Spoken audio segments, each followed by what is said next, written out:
వంశీ జగన్ల భేటీకి సంబంధించిన breaking news చూస్తున్నాం. Vallabhaneni Vamsi YS జగన్తో భేటీ అయ్యారు. తాడేపల్లి నివాసంలో సమావేశమయ్యారు. 11 కేసుల్లో నిందితుడిగా ఉండి దాదాపు 140 రోజులు జైల్లో ఉన్న వంశీ నిన్న విడుదలయ్యారు. బెయిల్ వచ్చినా చంద్రబాబు విడుదలను అడ్డుకునే ప్రయత్నం చేశారని ఆరోపించారు. కష్టకాలంలో అండగా నిలిచిన జగన్కు వంశీ దంపతులు ధన్యవాదాలు తెలిపారు.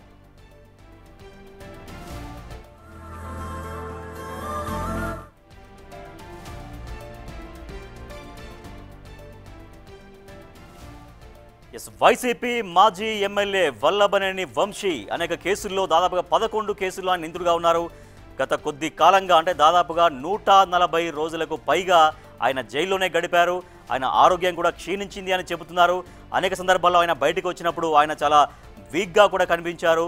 ఆయన బెయిల్ కోసం చేయని ప్రయత్నం లేదు. కానీ ఎన్నిసార్లు బెయిల్ ప్రయత్నం చేసినా కూడా బెయిల్ వచ్చినా కూడా ఆయన జైల్లోనే కొనసాగాల్సి వచ్చింది వివిధ కేసుల మూలంగా. సో ఎట్టకేలకు నిన్న హైకోర్టు బెయిల్ ఇవ్వడంతో వల్లభనేని వంశీ జైలు నుంచి రిలీజ్ అయ్యారు.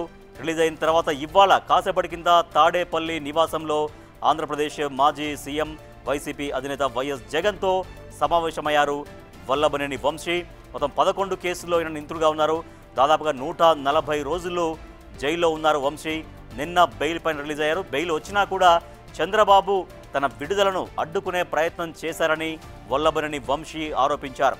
కష్టకాలంలో తనకు వైఎస్ జగన్ అండగా నిలిచారంటూ వైఎస్ జగన్ను కలిసి వల్లభనేని వంశీ దంపతులు వైఎస్ జగన్కి ధన్యవాదాలు తెలిపారు. బిగ్ టీవీ స్క్రీన్ పైన ఎక్స్క్లూజివ్గా విజువల్స్ మనం చూస్తున్నాం. కష్టకాలంలో జగన్ అండగా నిలిచారంటూ వల్లభనేని వంశీ దంపతులు వెళ్ళి ఆయన్ను కలిశారు.